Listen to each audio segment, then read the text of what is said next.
Europe Europe 1, le grand direct des médias. 1, Initial TV.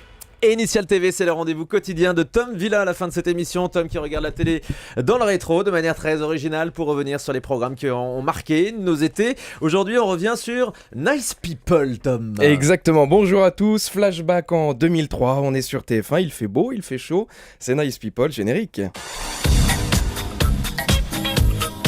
Nice People ou les gens gentils pour la traduction. Excellent jeu de mots de la part de TF1 puisque Nice People se déroulait à Nice. Oui. Et oui. Eh oui, Nice. Beaucoup plus funky que Coulommiers People ou Guignon People. Ou même Nas People, Nas qui est une petite ville de Finlande et qu'on embrasse bien entendu. C'était quoi le concept de Nice People ? Alors, le concept c'était simple, 12 candidats venus de toute l'Europe qui étaient enfermés dans une villa. Voilà une sorte de copie, de love story qui avait la particularité, selon TF1, je cite, d'être une auberge espagnole destinée à découvrir les coutumes de chaque pays européen.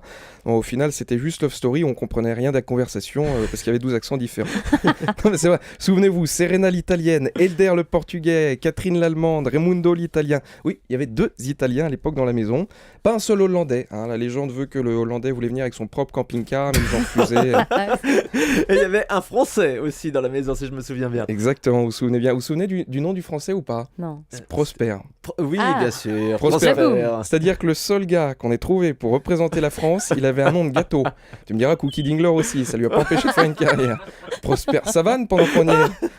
Non, ma copine, par contre, elle aurait pu faire Nice People. C'est vrai, parce que moi, ma copine est mi-portugaise, mi-roumaine. C'est-à-dire qu'on fait une réduction des coûts pour faire un résumé de la situation et capable de réparer ce qu'elle vole. Voilà, toujours pratique dans une maison quand t'es enfermé. Alors, à la clé, pour le gagnant, 300 000 €. C'est pour ça qu'il n'y avait aucun Suisse. Ils auraient dit les défraiements sont trop faibles.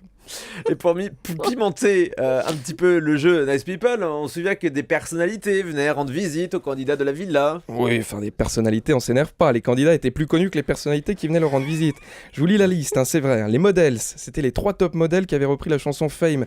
Voilà, on s'en souvient plus. Ah non, pas du tout, je vous le confirme, non. Doc Gynéco qui était venu faire un cours d'herbologie, Sophie Favier qui était venue faire un cours d'accent et d'orthophonie, et puis Jean-Pascal Lacoste qui était venu, voilà.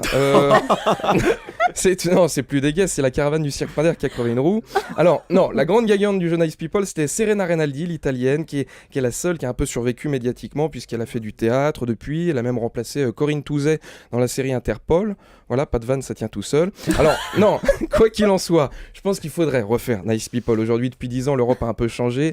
On pourrait mettre un Turc qui essaierait de rentrer dans la maison par tous les moyens, le Grec qui aurait rien à manger. On pourrait mettre ma copine, mi-portugaise, mi-roumaine, ça ferait une réduction des coûts. Et puis le Français qui fait la gueule. Voilà, à mon avis, il y a moyen que ça fasse de l'audience. Bonne journée. C'est certain. Et à demain. Je suis pas sûr que ce soit une très bonne idée de relancer Nice People. Merci beaucoup, Tom Villa. Je rappelle qu'on peut aller vous voir sur scène pas tous les jours. Si, tous les mercredis et jeudis. Mercredi, jeudi à 21h15, c'est dans la salle du Paname à Paris. On peut évidemment se rendre sur place pour acheter les places, les louer, tout ça, c'est moderne. Exactement. C'est magique. Merci beaucoup. Merci à vous. Tom Villa.